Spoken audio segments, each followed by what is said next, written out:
Deacon Courtney just read a story, and you were standing right there listening, right? And the very first words of the story she read said, there were some people and they gathered around Jesus because they wanted to listen to him. They wanted to listen. They wanted to hear what he had to say. And so you all were right there to listen to what the Bible said. And now all of us are right here, right around the altar where we know that we meet Jesus every Sunday, right?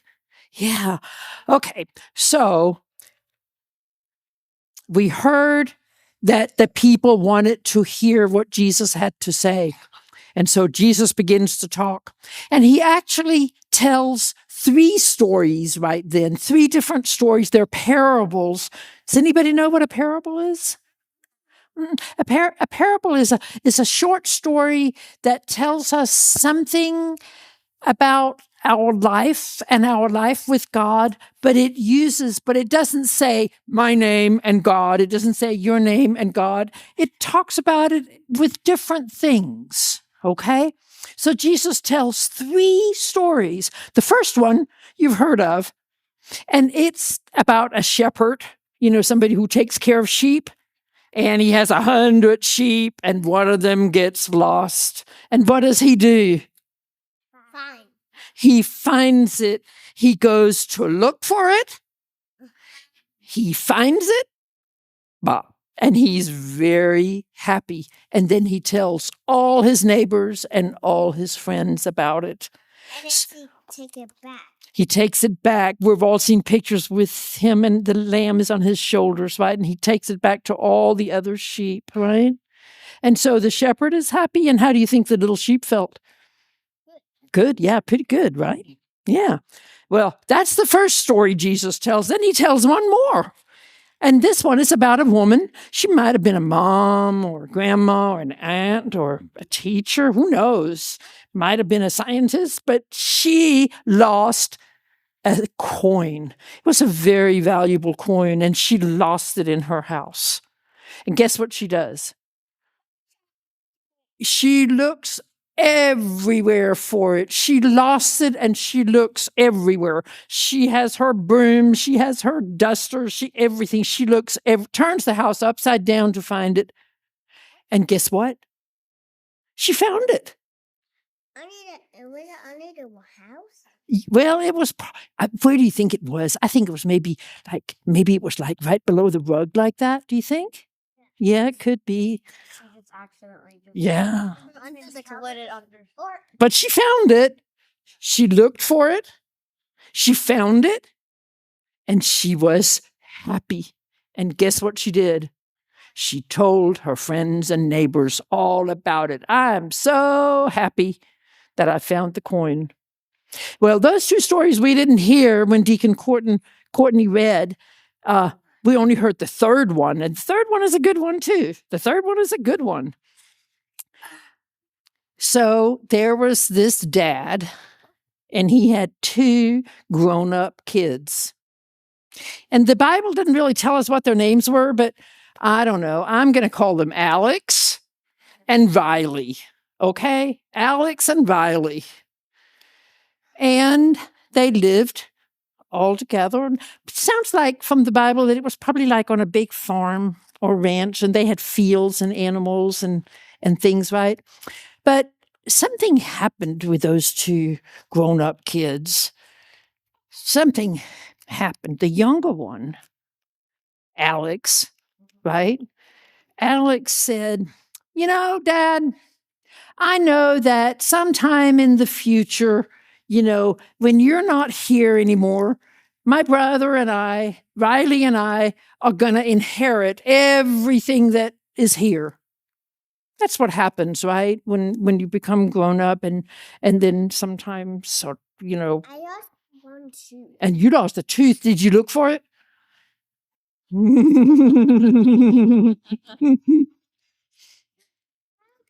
lost a tooth, and he looked for it, and he never found it. Okay, that happens. But anyway, we'll talk more about maybe you. No, but you might when you get to be a grown-up kid. So anyway, Alex says to his dad, Hey, get out. Alex says, okay, I want you to give me all my stuff right now. I want half of everything on this farm. I want you to sell what you have to and give me the money because I want it now. I don't want it sometime in the future, right now. Do you ever feel like saying to somebody, give this to me now? I don't want to wait. Yeah. Anyway, the dad did it. And Alex got half of everything, and it was a lot of money. It was worth a lot of money. And guess what he did? Well, he kind of pretended he was like on a lifelong vacation. And he went far away, and he spent all the money, like on silly stuff, just spend it all up. It was all gone. And then he all of a sudden realized, uh-oh, I'm kind of in trouble here. Uh-oh, that's right. He was hungry, and he didn't even have enough to buy a burger. He didn't have anywhere to stay. He didn't know anybody. He was far away from home, and he had spent all that money. So he thought, well, what am I going to do? So he found somebody who said, well, you can take care of my pigs out in the field. But he was so hungry that he even wanted to eat what the pigs were eating. And, pigs kind of eat like what we might put on the compost pile, right? Yeah. And he wasn't even supposed to eat that. So he was hungry, really hungry and sad. And I think he was scared, don't you? A little bit. So he said, well, okay, this is what I got to do. I got to go back to my dad, and I've already spent all that money and everything. So, but maybe I can do some work for him, and then I'll get food, right? Well, so he starts traveling towards home, probably his tummy growling, and his feet were probably sore. His shoes had worn out and all that. And guess what? His dad was standing outside of their house, and he was looking. You know what scanning? He was scanning the horizon. He was looking all around to see. And what did he see? Alex, that's right. And he ran out towards him, and he hugged him and said, come on, I'm so glad to see you. And he gave him a new robe, a new coat, and he gave him a ring, put a pretty ring, nice ring, gold ring on his finger, and shoes, because you have to have shoes for traveling. There's a song we can maybe ask Ryan to play for us sometime about that. You need shoes for traveling, don't you? Yeah. Maybe some food. It's for a lot. Yeah. And then he said, the dad said, we're going to have a big party. Invite all the friends and neighbors. We're going to have a great party. And let's think about this.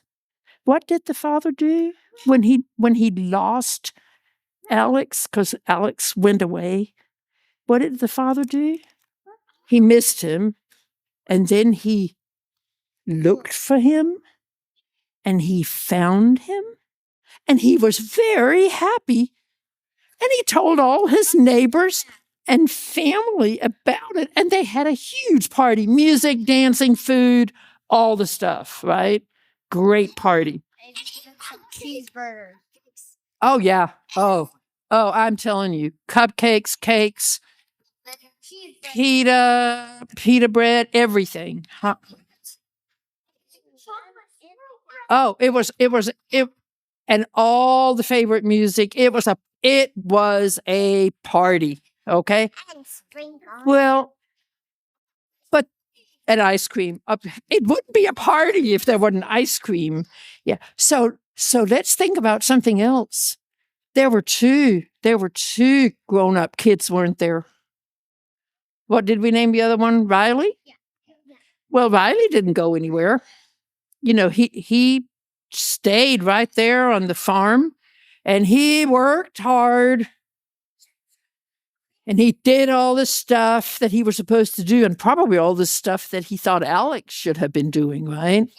He did all the work, and he was not very happy about it. He just worked away out in the field and maybe in the stable, and he did all the stuff that they used to be that there were two of them doing it. So he was coming home at the end of the day, and he heard noise like he wasn't used to hearing, right? What was it? It was the party, right? The party was going on. It was probably jealous. I think somebody has read the story, and somebody came out and told him. All right, well, he asked, he said, what's all this stuff going on? And they said, well, your brother, Alex, who was lost, has come home and now is found, and your dad is throwing a huge party. And he said, what?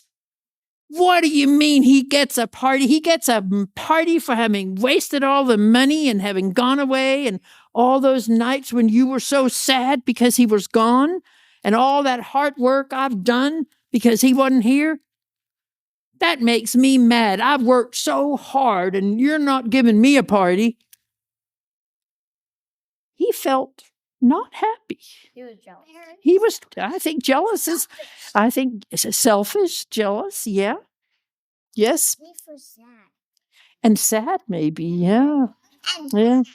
And mad, sad and mad. Nice words that rhyme, right? And guess what?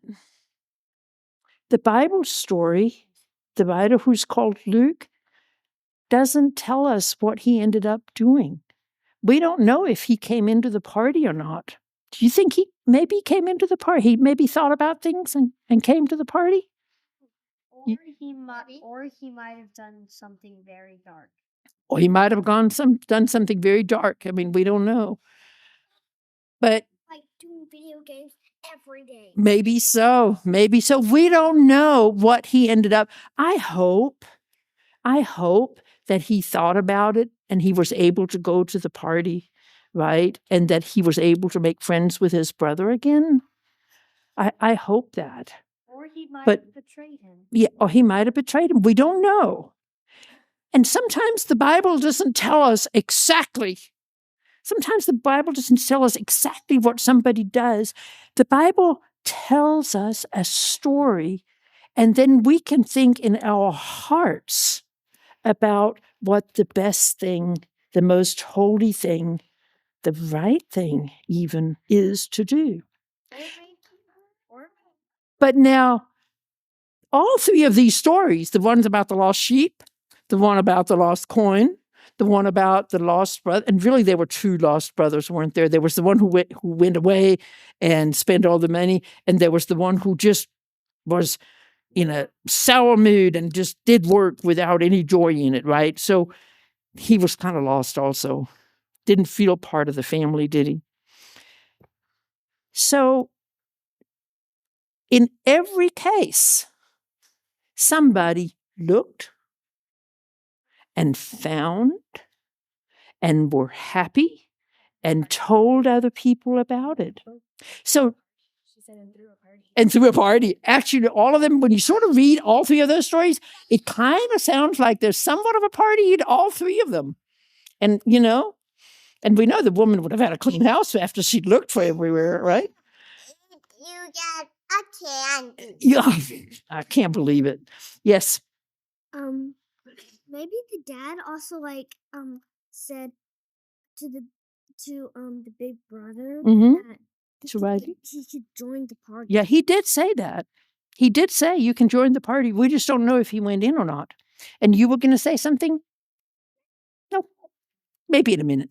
And so, okay, what all three of these stories have is a person who is missing something and looks for it and finds it and is happy about it and tells the neighbors and has a party. And when Jesus tells a parable, what he's really telling us is a story about how God acts with us. So what's Jesus saying here?